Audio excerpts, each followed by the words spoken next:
সম্মানিত উপস্থিতি, আজকে আমি এই সংক্ষিপ্ত সময়ে যে বিষয়টি নিয়ে আলোচনা করব সেটা হলো যে আজকের যে যুব সমাজ রয়েছে, আজকের যে যুবকরা রয়েছে, এই যুবকরা কি কি কারণে নষ্ট হয়ে যাচ্ছে এবং এই নষ্ট থেকে প্রতিকার আমরা কিভাবে করতে পারি। তো যুব সমাজ নষ্টের অনেকগুলো কারণ রয়েছে, তার মধ্যে কিছু কারণ আজকে আপনাদের সামনে আমি উপস্থাপন করব ইনশাআল্লাহ। যুব সমাজ নষ্টের এক নম্বর কারণ হচ্ছে যুব সমাজ আজকে নারীর ফিতনার মধ্যে নিমজ্জিত। তারা জেনা ব্যভিচারের প্রতি এতটা ধাবিত হয়েছে যেটা পূর্ববর্তী সময়ে ছিল না। আর আল্লাহ রাসূল সাল্লাল্লাহু আলাইহি ওয়াসাল্লাম বলেন, সহিহ বুখারী 5096 নম্বর হাদিস, মা তারাকতু বাদি ফিতনাতান আদারু আলা রিজালি মিনান নিসাই, আমার উম্মতের পুরুষদের জন্য নারী অপেক্ষা অধিক ক্ষতিকর কোন ফিতনা আমি রেখে যাইনি। অর্থাৎ পুরুষরা নারীর ফিতনায় নিপতিত হবে, এই ভবিষ্যৎবাণী, এই কথাটি আল্লাহ রাসূল সাল্লাল্লাহু আলাইহি ওয়াসাল্লাম তিনি বলে দিয়ে গেছেন। আর ইসলাম জেনা ব্যভিচারের প্রতি এতটা কঠোর যে ইসলাম শুধু জেনা ব্যভিচার করাটাকে হারাম করেনি, বরং জেনা ব্যভিচার যেখানে হতে পারে তার নিকটবর্তী হতেও নিষেধ করেছে। সূরা বনী ইসরাইল সূরা নম্বর 17 আয়াত নম্বর 32 আল্লাহ বলেন, ওয়ালা তাকরাবুস জিনা, তোমরা জেনা নিকটবর্তী হইও না, ইন্নাহু কানা ফাহিশাতাও ওয়া সাআ সাবিলা, এটা অশ্লীল এবং নিকৃষ্ট কাজ। তাহলে ইসলাম জেনার নিকটবর্তী হতেও আমাদেরকে নিষেধ করেছে, যেখানে আমাদের সমাজের যুবকরা জেনা ব্যভিচার করছে, হারাম সম্পর্কের মধ্যে লিপ্ত হচ্ছে। সিলসিলা সহিহা 370 নম্বর হাদিস, একদা এক যুবক আল্লাহর নবী সাল্লাল্লাহু আলাইহি ওয়াসাল্লামের নিকট এসে বলল, হে আল্লাহর রাসূল, আমাকে ব্যভিচার করার অনুমতি দিন। তখন নবী সাল্লাল্লাহু আলাইহি ওয়াসাল্লাম সেই যুবকটিকে বলল যে, তুমি কি তোমার মায়ের সাথে তা পছন্দ করো? তোমার বোন বা মেয়ের সাথে, তোমার খালা বা ফুপুর সাথে তা পছন্দ করো? যুবকটি প্রত্যেকের জন্য একই উত্তর দিল, না। আল্লাহর কসম, হে আল্লাহর রাসূল, আপনার জন্য আমার জীবন উৎসর্গ হোক। তখন নবী সাল্লাল্লাহু আলাইহি ওয়াসাল্লাম সেই যুবকটিকে বললেন, তাহলে লোকেরাও তা পছন্দ করে না যে কেউ তাদের মা, মেয়ে, বোন, খালা বা ফুপুর সাথে ব্যভিচার করুক। অর্থাৎ আল্লাহর নবী সাল্লাল্লাহু আলাইহি ওয়াসাল্লাম সেই যুবকটিকে এইভাবে বুঝিয়ে দিলেন, এবং সেই যুবক সম্পর্কে বর্ণিত হয়েছে এই যুবক তার মৃত্যু পর্যন্ত কোন নারীর দিকে চোখ তুলে পর্যন্ত তাকায় নাই। সুবহানাল্লাহ। তাহলে আমরা পরিষ্কার ভাবে এটা বুঝতে পারছি যে ইসলামে জেনা ব্যভিচারকে টোটালি হারাম বলে ঘোষণা করা হয়েছে। এখন জেনা এটা কি কি ভাবে হতে পারে? শুধু কি গোপনাঙ্গের মাধ্যমে জেনা হয়, নাকি জেনার আরো বিভিন্ন কোয়ালিটি রয়েছে? সহিহ মুসলিম 6513 নম্বর হাদিস, আল্লাহর নবী সাল্লাল্লাহু আলাইহি ওয়াসাল্লাম বলেন যে দু চোখের জেনা হলো দৃষ্টিপাত করা, দু কানের জেনা হলো শ্রবণ করা, জিহ্বার জেনা হলো কথোপকথন করা, হাতের জেনা হলো স্পর্শ করা, পায়ের জেনা হলো হেঁটে যাওয়া, অন্তরের জেনা হলো আকৃষ্ট বাসনা করা, আর লজ্জাস্থানটা বাস্তবায়িত করে অথবা মিথ্যা প্রতিপন্ন করে। চোখের জেনা কিভাবে হয়? ধরেন আপনি ফেসবুক চালাচ্ছেন, হঠাৎ করে আপনার সামনে কোনো একটা ভিডিও বা ছবি চলে আসলো, আপনি সেই ছবিটা বা ভিডিওটা দেখলেন, সেখানে একটা মেয়েকে আপনি দেখলেন, তাহলে এটা হলো চোখের জানা। রাস্তা দিয়ে হাঁটতেছেন, সামনে কিছু মেয়ে চলে আসলো, আপনি আপনার চোখকে হেফাজত করতে পারলেন না, সেই মেয়ের সৌন্দর্যটাকে আপনি উপভোগ করলেন, তাহলে সেটা চোখের জানা হবে। তারপরে আপনি আপনার বান্ধবীর সাথে, নন মাহরামদের সাথে যদি অপ্রয়োজনীয় কোনো কথা বলেন, সেটা হতে পারে ফোনে, সেটা হতে পারে সামনাসামনি, হতে পারে আপনার ক্লাসমেটের সাথে আপনি কোনো বিষয়ে কথা বলছেন, আপনার কোনো ক্লাসমেটের সাথে আপনি রিলেশনে আছেন, তাহলে এর মাধ্যমে কানের জানা হবে, চোখের জানা হবে, মুখের জানা হবে, জিহ্বার জানা হবে। তাহলে এভাবে বিভিন্ন ভাবে জেনা ব্যভিচার হয়ে থাকে। শুধু গোপনাঙ্গের মাধ্যমে জেনা ব্যভিচার হয় বিষয়টা কিন্তু এরকম না। চোখেরও জানা হতে পারে, জিহ্বারও জানা হতে পারে, কানেরও জানা হতে পারে। আল্লাহ রাব্বুল আলামিন আমাদের এই অঙ্গ প্রত্যঙ্গ গুলোকে জেনা ব্যভিচার থেকে বাঁচিয়ে রাখার তৌফিক দান করুক, আমিন। আর কিয়ামতের দিন আমাদের যে অঙ্গ প্রত্যঙ্গ গুলো রয়েছে, এই অঙ্গ প্রত্যঙ্গ গুলো কিন্তু আমাদের বিরুদ্ধে সাক্ষ্য প্রদান করবে। সেই দিন আল্লাহ রাব্বুল আলামিন আমাদের মুখে মোহর মেরে দেবে, আমরা মুখ দিয়ে কিছু বলতে পারবো না, কিন্তু দেখবো আমাদের অঙ্গ প্রত্যঙ্গ গুলো সেদিন আমাদের বিরুদ্ধে আল্লাহর কাছে সাক্ষ্য প্রদান করছে। সূরা ইয়াসিন 36 নম্বর সূরা 65 নম্বর আয়াত, মহান আল্লাহ বলেন যে আজ আমি তাদের মুখে মোহর মেরে দেব, এবং তাদের হাত আমার সাথে কথা বলবে, এবং তাদের পা সে বিষয়ে সাক্ষ্য দিবে যা তারা অর্জন করেছে। তাহলে অঙ্গ প্রত্যঙ্গ আল্লাহর নিকটে সাক্ষ্য প্রদান করবে। সূরা হামিম সাজদা সূরা নম্বর 41 আয়াত নম্বর 20 আল্লাহ বলেন, حتى إذا ما جاءوها شهد عليهم سمعهم وأبصارهم وجلودهم بما كانوا يعملون। অবশেষে তারা যখন জাহান্নামের কাছে পৌঁছবে তখন তাদের কান, তাদের চোখ ও তাদের চামড়া তাদের বিরুদ্ধে তাদের কৃতকর্ম সম্পর্কেও সাক্ষ্য দেবে। যে চোখ দিয়ে আপনি খারাপ জিনিস দেখছেন, এই চোখ কিয়ামতের দিন সাক্ষ্য প্রদান করবে। এমনকি শরীরের চামড়াগুলো পর্যন্ত আপনার বিরুদ্ধে কিয়ামতের দিন সাক্ষ্য প্রদান করবে। আল্লাহু আকবার। আল্লাহ রাব্বুল আলামিন আমাদেরকে মাফ করুক, আমাদেরকে হেফাজত করুক, আমিন। নবী সাল্লাল্লাহু আলাইহি ওয়াসাল্লাম 1400 বছর পূর্বে ভবিষ্যৎবাণী করেছেন। কি ভবিষ্যৎবাণী করেছেন? সহিহ বুখারী 80 নম্বর হাদিস। আল্লাহ রাসূল সাল্লাল্লাহু আলাইহি ওয়াসাল্লাম বলেন যে কিয়ামতের আলামত হচ্ছে কিয়ামতের পূর্বে জেনা ব্যভিচার এটা বিস্তার লাভ করবে। অর্থাৎ কিয়ামত যত নিকটবর্তী হবে মানুষ জেনা ব্যভিচার তত বেশি করে করবে। আমরা দেখতেছি না, আজ থেকে 50 বছর আগে যে পরিমাণ জেনা ব্যভিচার হতো, আজকের দিনে তার চেয়ে কয়েক গুণ বেশি জেনা ব্যভিচার হচ্ছে। রাসূল সাল্লাল্লাহু আলাইহি ওয়াসাল্লাম এই বিষয়টিরই ভবিষ্যৎবাণী করেছেন। সহিহ বুখারী 5590 নম্বর হাদিস। কিয়ামতের পূর্বে মানুষ জেনা ব্যভিচার, রেশমি কাপড়, মদ ও বাদ্যযন্ত্রকে হালাল বলে মনে করবে। অর্থাৎ মানুষ মদ খাওয়াটাকে হালাল মনে করবে, জেনা ব্যভিচার করাটাকে হালাল বলে মনে করবে, হারাম মনে করবে না। সে তার বান্ধবীর সাথে কথোপকথন করবে, কিন্তু সেটাকে হালাল বলে মনে করবে, হারাম মনে করবে না। ছেলে মেয়ে একসাথে পড়াশোনা করবে, একসাথে ঘুরে বেড়াবে, পার্কে যাবে, রেস্টুরেন্টে যাবে, কিন্তু তারা এটাকে হারাম মনে করবে না, হালাল বলে মনে করবে। নবী সাল্লাল্লাহু আলাইহি ওয়াসাল্লাম এই বিষয়টি ভবিষ্যৎবাণী করেছেন। আল্লাহ রাব্বুল আলামিন আমাদেরকে হালালকে যেন আমরা হালাল মনে করি, হারামকে যেন হারাম মনে করি, এই বিষয়টি তৌফিক দান করুক, আমিন। আর নবী সাল্লাল্লাহু আলাইহি ওয়াসাল্লাম আমাদেরকে সতর্ক করেছেন যাতে আমরা গোপন পাপ এবং প্রকাশ্যে যে সমস্ত পাপ হয় এই উভয় ধরনের পাপ থেকে আমরা আমাদের নফসকে, আমরা নিজেদেরকে হেফাজত করতে পারি। সহিহ তারগীব হাদিস নাম্বার 3419। আল্লাহর নবী সাল্লাল্লাহু আলাইহি ওয়াসাল্লাম বলেন যে নিশ্চয়ই আমি তোমাদের জন্য যে ব্যাপারে বেশি ভয় করি তা হলো জেনা ও গোপন প্রবৃত্তি। সহিহ বুখারী 7416 নম্বর হাদিস। সাদ ইবনে উবাদাহ রাদিয়াল্লাহু আনহু থেকে বর্ণিত, তিনি বলেন যে যদি আমি আমার স্ত্রীর সাথে অন্য পুরুষকে দেখি তাহলে তরবারি দ্বারা তার মাথা কেটে ফেলবো। এই কথাটি আল্লাহর রাসূল সাল্লাল্লাহু আলাইহি ওয়াসাল্লামের নিকটে পৌঁছলে তিনি বললেন যে তোমরা কি সাদের আত্মমর্যাদা বোধ বা ঈর্ষায় আশ্চর্য বোধ করছো? আল্লাহর কসম আমি সাদের চেয়েও বেশি ঈর্ষাবান এবং আল্লাহ আমার চেয়েও বেশি ঈর্ষাবান। এজন্য তিনি প্রকাশ্য এবং গোপন সকল অশ্লীলতাকে অবৈধ বলে ঘোষণা করেছেন। অর্থাৎ যে কাজ আপনি গোপনে করবেন সেটাও ইসলামে হারাম, যে কাজ আপনি প্রকাশ্যে করবেন সেটাও ইসলামে হারাম। অর্থাৎ জেনা ব্যভিচারকে ইসলাম প্রকাশ্যে হারাম বলে, অবৈধ বলে ঘোষণা করেছে। আর কিছু ভাইদেরকে দেখা যায় তারা ফেসবুকে এক ধরনের স্ট্যাটাস দেয়, ইন এ রিলেশনশিপ দেয় না, ইন এ রিলেশনশিপ স্ট্যাটাস দেওয়ার মাধ্যমে তারা তার ফেসবুক ফ্রেন্ডকে, তার পাড়া প্রতিবেশীকে এটা জানিয়ে দেয় সে একটা মেয়ের সাথে অবৈধ সম্পর্কে লিপ্ত আছে, সে একটা জেনার সম্পর্কে লিপ্ত আছে। ইন এ রিলেশনশিপ বলতে এটাকেই বোঝাচ্ছে সে বিয়ে করলে কিন্তু ইন এ রিলেশনশিপ এটা দিবে না, সে দিবে ম্যারিড। কিন্তু সে যখন কোনো নন মাহরামের সাথে অবৈধ সম্পর্কে লিপ্ত থাকবে তখন সে এই স্ট্যাটাসটি দিবে ইন এ রিলেশনশিপ। এই বিষয়টি আসলে কেন হচ্ছে? আগের যুগে মানুষ খারাপ কাজ করলে সেটা লুকিয়ে করার চেষ্টা করত, কিন্তু এখনকার মানুষ লুকায় করে না, তারা প্রকাশ্যে করছে। এর মূল কারণটা কি? সহিহ মুসলিমের 60 নম্বর হাদিস। আল্লাহর রাসূল সাল্লাল্লাহু আলাইহি ওয়াসাল্লাম বলেন ওয়াল হায়াউ শুবাতুন মিনাল ঈমান, লজ্জা হচ্ছে ঈমানের একটি গুরুত্বপূর্ণ শাখা। সহিহ বুখারী হাদিস নম্বর 6120। আল্লাহর নবী সাল্লাল্লাহু আলাইহি ওয়াসাল্লাম বলেন যে পূর্ববর্তী নবীদের নসিহত থেকে মানুষ যা লাভ করেছে তার একটা হলো যদি তুমি লজ্জা না করো তবে তুমি যা ইচ্ছা তাই করো।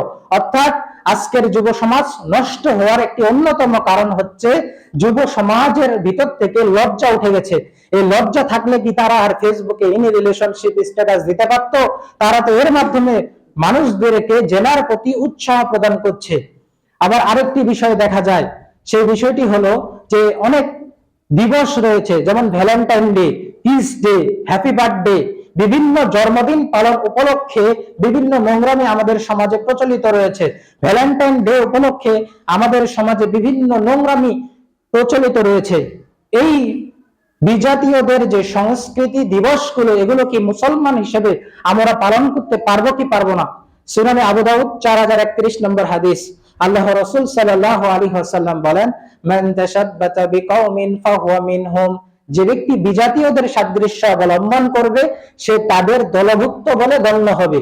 সহিহ বুখারী 3466 নম্বর হাদিস, আল্লাহর নবী সাল্লাল্লাহু আলাইহি ওয়াসাল্লাম বলেন যে তোমরা তোমাদের পূর্ববর্তীদের পন্থা পুরোপুরি অনুসরণ করবে, প্রতি বিগতে বিগতে এবং প্রতি গজে গজে, এমনকি তারা যদি গোসাপের গর্তেও ঢুকে তবে তোমরাও তাতে ঢুকবে। সাহাবীগণ জিজ্ঞেস করলেন, ইয়া রাসূলুল্লাহ, হে আল্লাহর রাসূল, আপনি কি ইহুদি ও নাসারাদের কথা বলছেন? নবী সাল্লাল্লাহু আলাইহি ওয়াসাল্লাম বললেন, তবে আর কার কথা? অর্থাৎ আমাদের সমাজে যে জেনা ব্যভিচারগুলো প্রচলিত রয়েছে, এই জেনা ব্যভিচারগুলো আমরা ধার করেছি ইহুদি খ্রিস্টানদের কাছে, বিজাতীয়দের সংস্কৃতি থেকে, যার কারণে ইসলামে বিজাতীয়দের সংস্কৃতি গ্রহণ করাকে অবৈধ বলে, হারাম বলে ঘোষণা করা হয়েছে। আল্লাহ রাব্বুল আলামিন আমাদেরকে এই সমস্ত বিষয় থেকে বেঁচে থাকার তৌফিক দান করুক, আমিন। যুব সমাজ নষ্টের 1 নম্বর কারণ আমরা আলোচনা করলাম, জেনা ব্যভিচার, হারাম সম্পর্ক, হারাম রিলেশন, এটা যুব সমাজ নষ্টের 1 নম্বর কারণ। যুব সমাজ নষ্টের 2 নম্বর কারণ হচ্ছে নেশাদার দ্রব্য। অর্থাৎ যুবকরা আজকে নষ্ট হয়ে যাওয়ার পিছনে একটি অন্যতম কারণ যে তারা নেশায় লিপ্ত, তারা ছোট ছোট নেশা থেকে বড় বড় নেশার মধ্যে লিপ্ত হয়ে যাচ্ছে। সুনানে ইবনে মাজাহ হাদিস নাম্বার 3375, আল্লাহ রাসূল সাল্লাল্লাহু আলাইহি ওয়াসাল্লাম বলেন, লা ইয়াদখুলুল জান্নাতা মুদমিনু খামর, সর্বদা নেশাদার দ্রব্য পানকারী জান্নাতে যাবে না। সুনানে ইবনে মাজাহ হাদিস নাম্বার 3375, আল্লাহ রাসূল সাল্লাল্লাহু আলাইহি ওয়াসাল্লাম বলেন, মুদমিনুল খামরি কাআবিদি ওয়াসানি, সর্বদা নেশাদার দ্রব্য পানকারী মূর্তি পূজকের ন্যায় অপরাধী।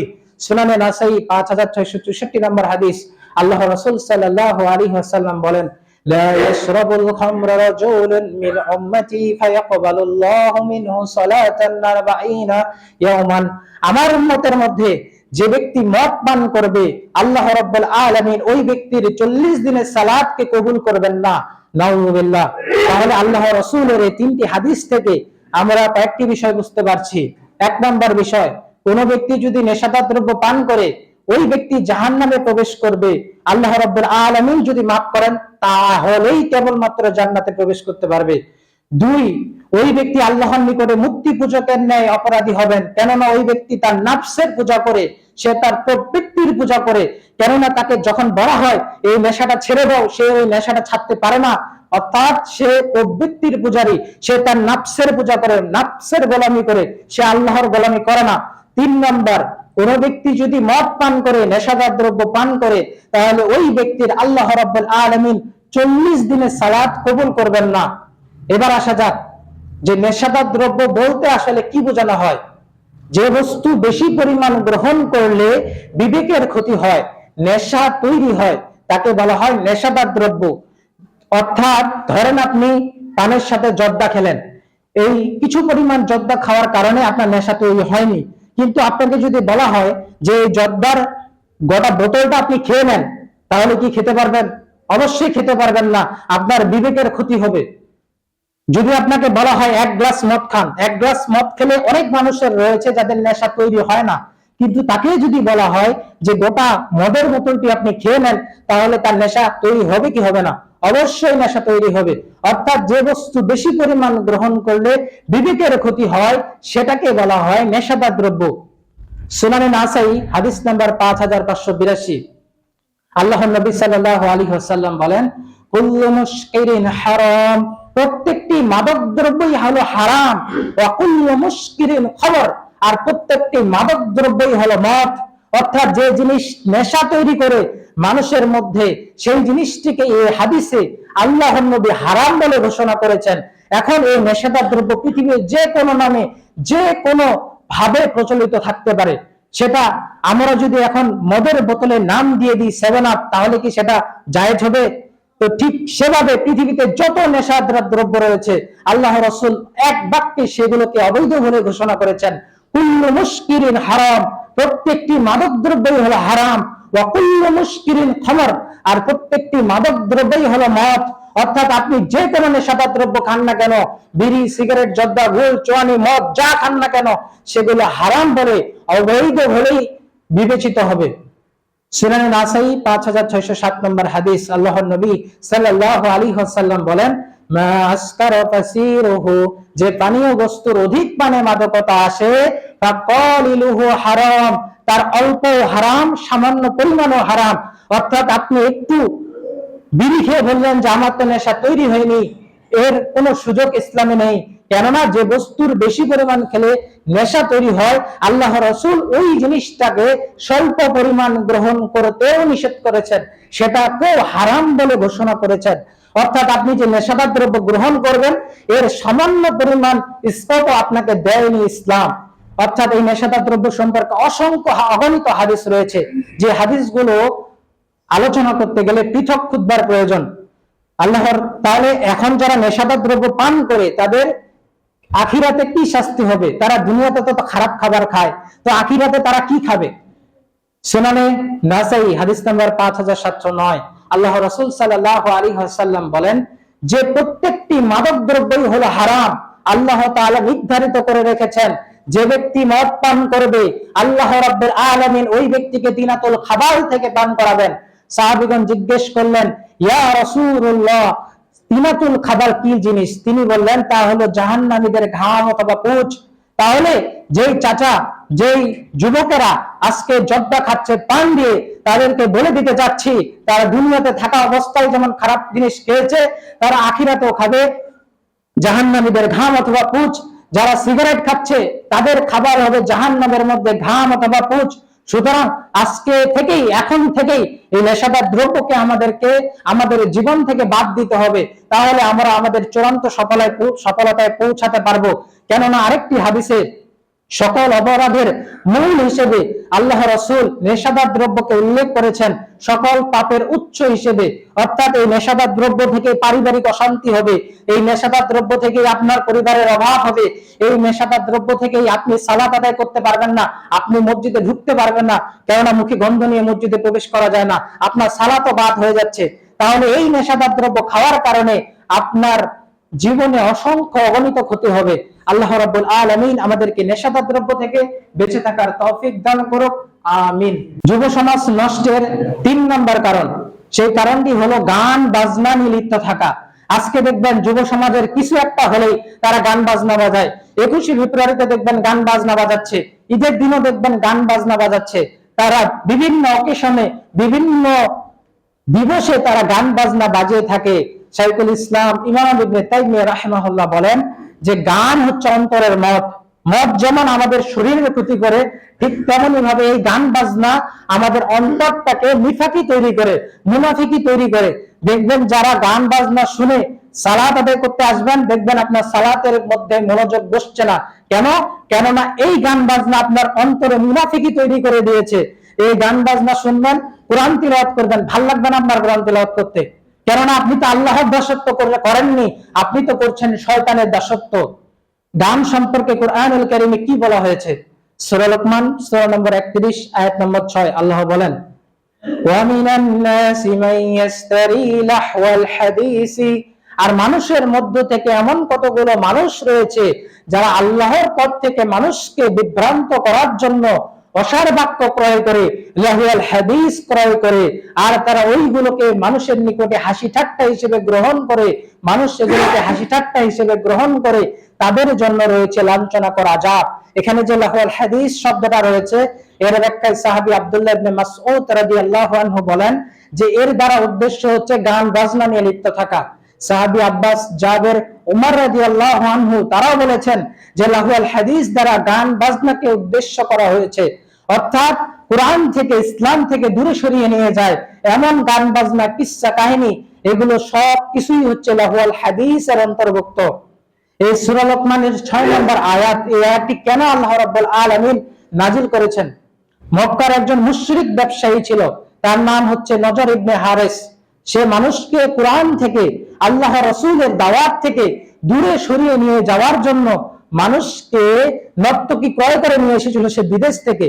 যখন মানুষেরা কোরআন শোনার জন্য আল্লাহ রাসূলের কাছে যেত, তখন এই নজর ইবনে হারিস তাদেরকে কোরআন থেকে দূরে সরিয়ে নিয়ে যাওয়ার জন্য বলতো যে মুহাম্মদ তো তোমাদেরকে কোরআন সরিয়ে শুধু নামাজ পড়া, রোজা রাখা এবং ধর্মের জন্য প্রাণ বিসর্জন দেওয়ার কথা বলে। এতে তো শুধু কষ্টই কষ্ট। এসো তোমরা এখানে আসো এবং এই গানটি শুনো এবং উল্লাস করো। এই ঘটনার পরিপ্রেক্ষিতে আল্লাহ রাব্বুল আলামিন কুরআনুল কারীমে সূরা লোকমানের 6 নম্বর আয়াত নাজিল করেন। অর্থাৎ পবিত্র কুরআনুল কারীম দ্বারাই গান বাজনাকে প্রকাশ্যে একদম সুন্দরভাবে হারাম, অবৈধ বলে ঘোষণা করা হয়েছে। কিন্তু বিভিন্ন দল আমাদের সমাজে রয়েছে যারা বলে যে কুরআনুল কারীম নাকি গান বাজনাকে হারাম করা হয়নি। আমরা কি ওই ব্যক্তির কাছ থেকে তাফসীর গ্রহণ করব, নাকি যেই তাফসীর সাহাবীগণ করেছেন কুরআনুল কারীম সম্পর্কে তাদের কাছ থেকে আমরা তাফসীর গ্রহণ করব? অবশ্যই আমাদেরকে সাহাবায়ে কেরাম থেকেই তাফসীর গ্রহণ করতে হবে। আমরা আহলুল হাদিস কেন আর তারা অন্য কোন মাসলাকের মানুষ কেন? আমরা সবসময় কোরআন হাদিস বুঝি যেভাবে সাহাবীগণ বুঝেছেন সেভাবে, আর তারা কোরআন হাদিস বুঝে যেভাবে তাদের ইমামরা বুঝেছে সেভাবে। অর্থাৎ তাদের সাথে আমাদের এই পার্থক্যটার কারণেই হচ্ছে আমরা আহলুল হাদিস। না হলে আমাদের এই নামটা দেওয়ার কোনো প্রয়োজন ছিল না। যেহেতু প্রয়োজন হয়েছে তার কারণেই আমরা আমাদেরকে আহলুল হাদিস বলে পরিচয় দিয়ে থাকি। আল্লাহ রাসূল সাল্লাল্লাহু আলাইহি ওয়াসাল্লাম এই গান বাজনার একটি ভবিষ্যৎবাণী করেছেন। সুনানে তিরমিজি হাদিস নাম্বার 2212। ভূমিধস, চেহারা বিকৃতি এবং পাথর বর্ষণ স্বরূপ আযাব অবশ্যই উম্মতের মাঝে ঘনিয়ে আসবে, বর্ষণ হবে। কখন বর্ষণ হবে? যখন মানুষ বাদ্যযন্ত্র এবং নর্তকীদের নিয়ে ব্যস্ত হয়ে থাকবে, তখন আল্লাহ রাব্বুল আলামিন আসমান থেকে 3টি আযাবকে বর্ষণ করবেন। এক, ভূমিধস, চেহারা বিকৃতি এবং পাথর বর্ষণ স্বরূপ আযাব এই উম্মতের মাঝে ঘনিয়ে আসবে। কখন? যখন মানুষ মদ্যপান নিয়ে ব্যস্ত থাকবে, নর্তকীদের নিয়ে ব্যস্ত থাকবে। তা আপনারা যদি বাস্তব চিত্রটা দেখতে চান, বিভিন্ন বিশ্ববিদ্যালয়ে গান বাজনা অনুষ্ঠান করা হয় না? দেখবেন সেই জায়গায় মানুষ নাচানাচি করতেছে, সামনে একটা নর্তকী নাচানাচি করতেছে, আর এদিকে মানুষ মদ পান করতেছে, নেশাদার দ্রব্য পান করতেছে, তারপরে তারা জেনা ব্যভিচারে লিপ্ত হচ্ছে। তাহলে আমরা বুঝতে পারলাম যে আল্লাহ রাসূল যে ভবিষ্যৎবাণী করেছেন এটা 100% সঠিক। তাই আমরা যুব সমাজকে বলবো যে গান বাজনা থেকে অবশ্যই আমাদেরকে বিরত থাকতে হবে। আল্লাহ রাব্বুল আলামিন আমাদেরকে বিরত থাকার তৌফিক দান করুক, আমিন। যেমন এখানে আপনারা একটা ফ্যান লাগিয়েছেন, যে ব্যক্তি ফ্যানটা দান করেছে এই ব্যক্তি যদি মারাও যায় ততদিন পর্যন্ত সওয়াব পেতে থাকবে। যতদিন এই ফ্যানটা এখানে থাকবে, যতদিন পর্যন্ত এই ফ্যানের বাতাসে ওই ব্যক্তি উপকৃত হবে, নামাজ পড়ার সময় আরাম পাবে, ততদিন ওই ব্যক্তি সাদকায়ে জারিয়া স্বরূপ সেই কবরের মধ্যে থেকেও সওয়াব পেতে থাকবে। ঠিক তেমনি ভাবে আপনি যদি কোনো গান এবং বাজনা আপনার ফেসবুকের মধ্যে শেয়ার দিয়ে রাখেন, এই গান এবং বাজনা যতজন মানুষ শুনবে ততজন মানুষ যে গুনাহগার হবে, এই গুনাহের ভাগীদার আপনাকেও হতে হবে। কেন? কেননা আপনি একটা খারাপ কাজের সূচনা করে দিয়ে গেছেন। আপনি একটা সিনেমা হল বানাই দিলেন, তারপর আপনি মারা গেলেন। এই সিনেমা হলে গিয়ে যতজন মানুষ পথভ্রষ্ট হবে তাদের পথভ্রষ্টতার জন্য আপনার আমলনামাও গুনাহ যুক্ত হতে থাকবে। সহিহ মুসলিম 6556 নম্বর হাদিস। আল্লাহ রাসূল সাল্লাল্লাহু আলাইহি ওয়াসাল্লাম বলেন, ومن سن في الإسلام سنة سيئة فيعمل بها بعده كتب عليه مثل أجر من عمل بها ولا ينقص من أوزارهم شيء। আর যে লোক ইসলামে কোনো অশুভ নীতি চালু করলো তারপরে সে অনুযায়ী আমল করা হলো, তাহলে ওই আমলকারীর খারাপ প্রতিদানের সমান গুনাহ তার জন্য লিখিত হবে। এতে তাদের গুনাহ সামান্য পরিমাণে কমানো হবে না। এই হাদিসটির ব্যাখ্যা আমি পূর্বেই করে দিয়েছি।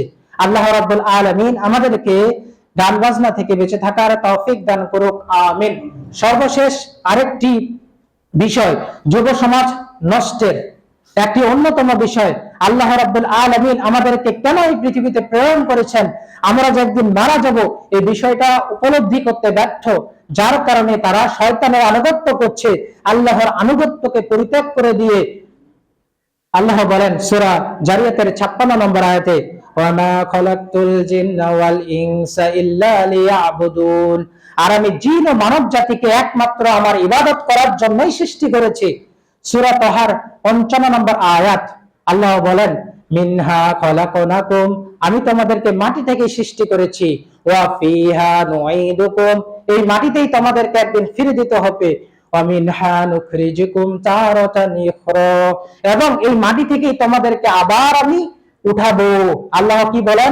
মালিক ইয়াউমিদ্দিন, আমি বিচার দিবসের মালিক। অর্থাৎ আল্লাহ রাব্বুল আলামিন আমাদেরকে সৃষ্টি করেছেন তার আনুগত্য করার জন্য, তার ইবাদত করার জন্য, আবার আমাদেরকে একদিন মারা যেতে হবে। আল্লাহ রাব্বুল আলামিন যে মাটি থেকে আমাদেরকে সৃষ্টি করেছেন, এই মাটি থেকেই তিনি আমাদেরকে আবার উঠাবেন এবং আমাদেরকে বিচার দিবসের সম্মুখীন হতে হবে। আল্লাহ বলেন জিলজাল, সূরা জিলজাল আয়াত 7 থেকে 8, ফামান ইয়ামাল মিসকালা যাররাতিন খায়রান ইয়ারা, অতএব কেউ যদি অনুপরিমাণ ভালো কাজ করে তাহলে সে তা দেখবে। ওয়া মান ইয়ামাল মিসকালা যাররাতিন শাররান ইয়ারা, অতএব কেউ যদি সামান্য পরিমাণ পাপ কাজ করে তাহলে সেও তা দেখবে। অর্থাৎ আমরা যে মারা যাব এমনি এমনি শেষ হয়ে যাবে না, আমাদেরকে আবার কর্মফল দিবসের মুখোমুখি হতে হবে, বিচার দিবসের মুখোমুখি হতে হবে। যে বিচার দিবসের মালিক হচ্ছেন একমাত্র আল্লাহ, এবং আল্লাহ রাব্বুল আলামিন বিচার করবেন কিন্তু ন্যায় পরায়ণতার সাথে।